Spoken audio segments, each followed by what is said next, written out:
Hello दोस्तों, स्वागत है आप सभी का हमारे इस यूट्यूब चैनल में। तो दोस्तों, आज हम क्लास 10th का जो है मैथ जो है उसका प्रश्नावली 1.2 का क्वेश्चन नंबर 1 और 2, इन दोनों को जितने भी सारे क्वेश्चन हैं उन सबको हम सॉल्व करेंगे इस वीडियो में।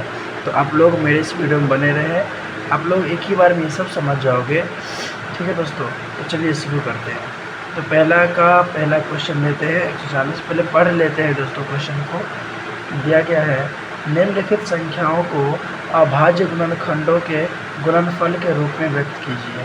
यानी कि दोस्तों अभाज्य गुणनखंड करना है, ठीक है, और गुणनफल के रूप में व्यक्त करना है। इसका गुणनफल नहीं निकालना है, सिर्फ अभाज्य गुणनखंड करके ही छोड़ देना है। ठीक है, यहाँ पे 140 है। यहाँ पे हम पहला क्वेश्चन लेते हैं। यहाँ पे देखिए,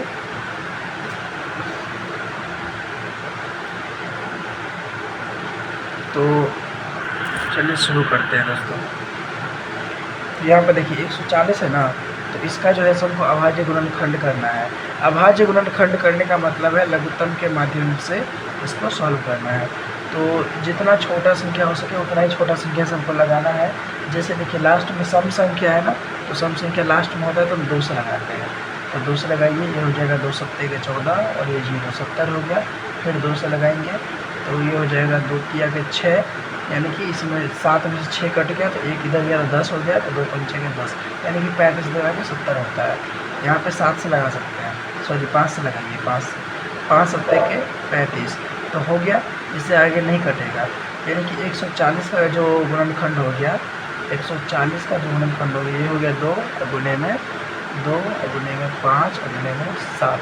इसको ऐसे लिख सकते हैं, 2 2 बार आ रहा है ना, इसको 2 की पावर 2 लिखिए और गुने में यहाँ पे 5 और गुने में 7। यही हमारा आंसर हो जाएगा दोस्तों। तो बहुत ही आसान था। तो चलिए दूसरा क्वेश्चन लेते हैं। तो यहाँ पे देखिए दूसरा में क्या है, दूसरा में यहाँ पे है 156। ठीक है, इसका करते हैं। चलिए दोस्तों, दूसरा का है 156, इसको करके देखते हैं। इस संख्या के लास्ट में भी सम संख्या है तो 2 से लगा देंगे तो हो जाएगा। तो चलिए 2 से लगाते हैं। ये 15 है ना, 2 सत्ते के 14, 14 कट गया तो 1 बच गया, तो 1 बचे 16 होता है। तो 2 अट्ठे के 16 और यहाँ पे 2 से लगाएंगे तो 2 तिया के 6।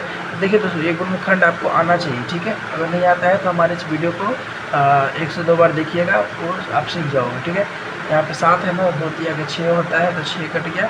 अब 1 इधर गया ना, 7 में 6 कट गया तो 1 बचा, 1 इधर गया तो हो गया 18, 18 को 2 नंबर के 18 हो गया। ठीक है, तो यहाँ पर 3 से लगाएंगे, 3 एकम 3 और 3 तिया के 9। ठीक है, अब नहीं लगेगा 13 में, मतलब नहीं लगेगा अब। ठीक है, यानी कि 156 बराबर हो जाएगा। 156 का जो गुणनखंड हो जाएगा, यहाँ पे 2 है, गुने में फिर से 2 और गुने में यहाँ पे 3 और 13, गुने में 3 और गुने में फिर से 13। यहाँ पे भी 2 जो है से 2 बार आ रहा है, तो यहाँ पे लिख सकते हैं 2 का स्क्वायर और गुने में हो गया 3 और फिर गुने में हो गया यहाँ पे 13। ये हमारा आंसर हो जाएगा। ठीक है, अब चलिए इसी तरह से तीसरा देखते हैं। ठीक है, तो तीसरा में दिया है 3825। ठीक है, इसको भी सॉल्व करते हैं। 3825 है, तीसरा हो गया 3825। इसके लास्ट में 5 है ना, ये या तो ये 3 से लगेगा या तो 5 से, तो कन्फर्म लग जाएगा। तो पहले हम 3 से ट्राई करते हैं। 3 से हमको लग जाना चाहिए। 3 एकम 3, 3 दूनी के 6, 2 गया तो 22, 3 सत्ते 21, हाँ लग जाएगा 3 से दोस्तों। 3 से लगाइए, 3 एकम 3, 3 दूनी के 6, 8 में 6 कट गया तो 2 बच गया, तो 2 पर 2 22 होता है, तो 3 सत्ते के 21 और यहाँ पे 22 में से 21 करें तो 1 बचा, 1 पर 5 15 होता है, तो 3 बचे के 15 हो गया। फिर से 3 से लग जाएगा, 3 चौके 12 होता है, 3 दूनी के 6 होता है और यहाँ पे 7 में से 6 कट गया तो 1 बचा, 1 पर 5 3 पंचे के 15। ठीक है, अभी यहाँ पे जो है, अभी हम यहाँ पे 5 से लगा सकते हैं। ठीक है, 5 से 42 है ना, यहाँ पे हो जाएगा 5 अट्ठे के 40 और यहाँ पे 2 गया तो 25, 25 25। ठीक है, ये 85 हो गया। फिर से यहाँ पे 5 से लगाएंगे तो 5 एकम 5, 5 सत्ते के 35, 17 हो गया। अब नहीं लगेगा, 17 नहीं लगेगा किसी में ना। तो 3825 का जो गुणनखंड हो जाएगा, 3825 का जो गुणनखंड हो जाएगा, ये होगा हमारा 3 गुने में 3 गुने में 5 गुने में 5 गुने में 1 एक बार है 17, ठीक है, ये हो जाएगा। अब देखिए दोस्तों 3 जो है सो 2 बार है, 5 भी 2 बार है, तो हम इसको ऐसे लिख सकते हैं 3 का पावर 2 और गुने में 5 का पावर 2 और गुने में फिर से 17, ठीक है, इसको ऐसे लिख सकते हैं। ये हो गया आंसर हमारा। अब देखिए चौथा हम सॉल्व करते हैं। चौथा में दिया है हमारा 5005, इसको सॉल्व करते हैं। 4 में दिया है 5005, इसमें भी हम लास्ट में 5 है ना, तो 5 से लगा देंगे, 3 से नहीं लगेगा, तो हम 5 से लगाते हैं। ये हो गया 5 एकम 5 00 और 5 एकम 5, ठीक है। अब यहाँ पे 5 से नहीं लगेगा, यहाँ पे हम 11 से लगा के देखते हैं, 11 से लग जाएगा, ठीक है। ये 10 में नहीं लगेगा, 100 में लगाते हैं। 11 नंबर का 99, एक बच गया, एक पर 11 होता है, 11 का 11, ये हो गया कितना 91 हो गया। यहाँ पे 7 से लगा के देखते हैं, 7 एकम 7 और यहाँ पे 2 बचे ना, 7 किया के 21 13, यानी कि 5005 का जो गुणनखंड आएगा ये हो जाएगा 5 गुने में 11 गुने में 7 और गुने में 13, इतना ही होगा। इसको ऐसे लिख सकते हैं, जो छोटा है उसको पहले लिखते हैं, धीरे धीरे बड़ा कराते हैं। तो 5 सबसे छोटा है, फिर गुने में 7 है, फिर गुने में कितना है 11 और फिर गुने में 13, ये हो जाएगा हमारा आंसर, ठीक है, ये हो गया। अब हम अगले पेज में जो है 5 नंबर क्वेश्चन देखते हैं, ठीक है। यहाँ पे 5 नंबर में दिया गया है, यहाँ पे देख लीजिए 5 नंबर में यहाँ पे दिया गया है 74 29, ठीक है, ये हो गया 5 नंबर 74 29।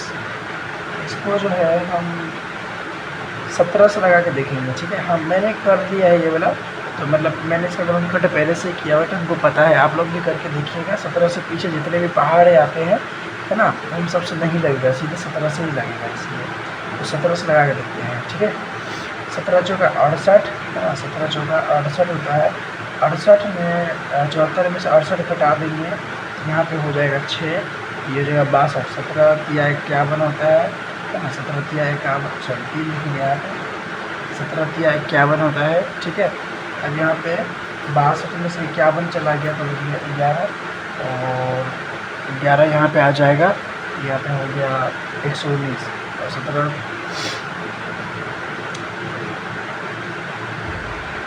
7 119 होता है, ठीक है, 17 7 119 होता है, तो ये कट गया। अब यहाँ पे 19 से लगाएंगे, डायरेक्ट 19 से लगाएंगे तो 19 गुना के 38 हो गया, 38 और यहाँ पे 43 में से अगर 38 चला गया तो 5 बचेगा, तो 5 इस पर आएगा तो 57 हो जाएगा, 19 तिया के 57 हो जाएगा, ठीक है। ये भी हमारा हो गया, यानी कि 74 29 का जो गुणनखंड है ना, ये हो जाएगा हमारा कितना 17 गुने में 19 है ना, सॉरी 19 और गुने में 23, ये हो गया हमारा आंसर, ठीक है दोस्तों। तो अब हम यहाँ से जो है प्रश्नावली क्या बोल रहे हैं, क्वेश्चन नंबर 2 को सॉल्व करते हैं। एक का जितना भी था ना, ये 5 क्वेश्चन, ये सब को सॉल्व कर दिए। अब क्वेश्चन नंबर 2 को सॉल्व करते हैं। क्वेश्चन नंबर 2 में दिया गया है, पूर्णांकों के निम्नलिखित युग्मों के एचसीएफ और एलसीएम ज्ञात कीजिए तथा इसकी जांच कीजिए कि दो संख्याओं का गुणनफल एचसीएफ गुने एलसीएम है। तो सबसे पहला बात तो ये है कि आपको ये बात पता होना चाहिए कि दो संख्याओं का जो गुणनफल होता है ना, दो संख्या का गुणनफल हमेशा एचसीएफ गुने एलसीएम होता है ना। दो संख्याओं का गुणनफल बराबर होता है एचसीएफ गुने में एलसीएम, ठीक है। दो संख्या का गुणनफल हमेशा एचसीएफ गुने एलसीएम होता है। यहाँ पे हमको दो संख्या दिया गया है, हमको इसमें करना क्या है, हमको पहले इन दोनों का एचसीएफ और एलसीएम निकालना है और उसके एचसीएफ और एलसीएम को गुना करके, ठीक है, देखना है और फिर इसको भी गुना करके देखना है। अगर दोनों बराबर आ गए तो ये हमारा प्रूफ हो जाएगा, ठीक है। तो पहले हम 26 और 91 का एचसीएफ और एलसीएम निकालते हैं। चलिए दोस्तों, तो ये दूसरा नंबर क्वेश्चन है। दूसरा का पहला हो गया 26 था ना, और कितना था 91, 26 और 91। यहाँ पे देखिए दोस्तों, यहाँ पे 26 का पहले गुणनखंड करते हैं, है ना। 26 का जो गुणनखंड करेंगे तो 2 से लगाएंगे, 2 एकम 2, 2 तिया के 6, 2 गुने 13 हो गया। और यहाँ पे 91 का करेंगे तो कितना हो जाएगा, 91 करेंगे तो 3 से गुने जाएगा, सीधे 7 से लगा के देखते हैं, 7 एकम 7 और 7 के 21, ठीक है, इतना हो गया। अब देखिए इसमें एचसीएफ और एलसीएम कैसे ज्ञात करेंगे, तो यहाँ पे 26 का गुणनखंड कितना हो गया, 26 बराबर हो गया 2 और गुने में हो गया 13, और 91 का गुणनखंड कितना हो गया, 91 हो गया 7 और गुने में 13, ठीक है। अब इनके दोनों गुणनखंडों में जो जो सेम मिलेगा ना, उसका गुणनफल होता है एचसीएफ, और बाकी जितने भी है सबका गुणनफल होता है एलसीएफ।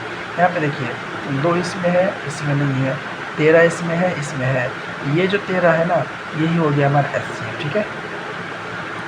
एचसीएफ हो गया हमारा कितना, 13, यानी कि 26 91 का एचसीएफ 13 हो गया। और एलसीएम क्या होगा, एलसीएम बराबर हमारा हो जाएगा, देखिए जो जो बराबर मिला है उसको तो लिख ही लेंगे 13, जो जो बच गया उसको भी लिख लेंगे।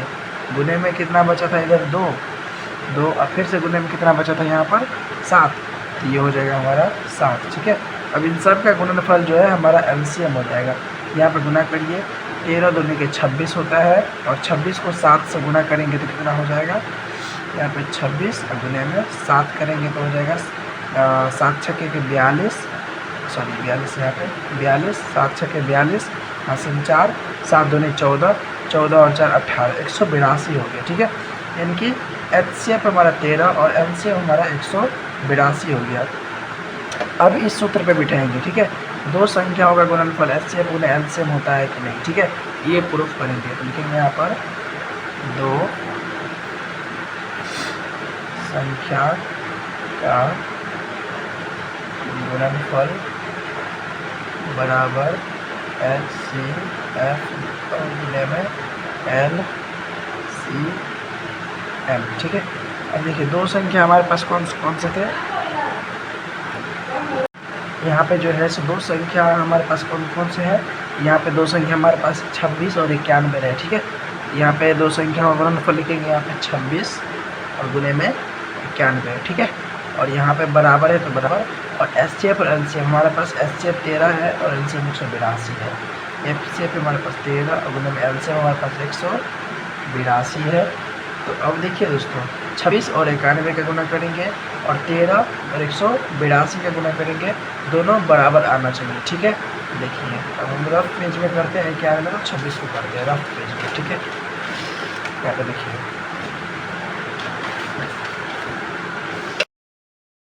तो ये 26 और ये हो गया यहाँ पे 91, इसका गुना करते हैं 6 कम 6 और 9 6 है 54, है ना।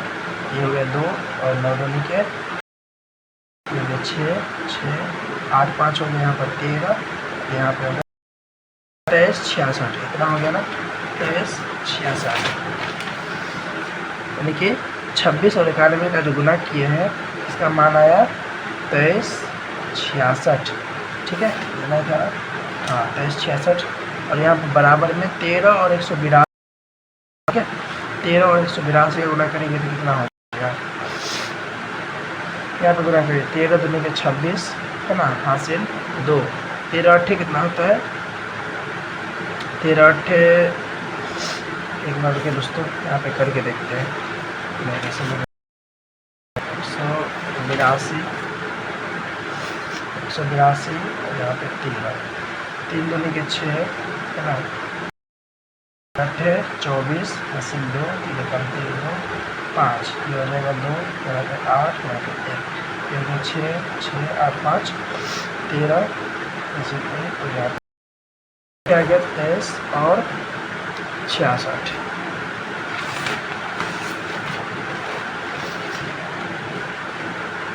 यहाँ पे देखिए यहाँ पे आ गया 23 66, तो यहाँ पर प्रूफ हो गया, ठीक है।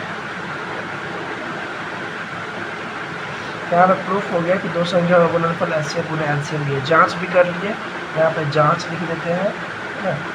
ये तो इधर तो हम क्वेश्चन सॉल्व किए हैं, इधर जांच कर दिए हैं, ठीक है। ये जांच के द्वारा भी क्लियर हो गया, ठीक है।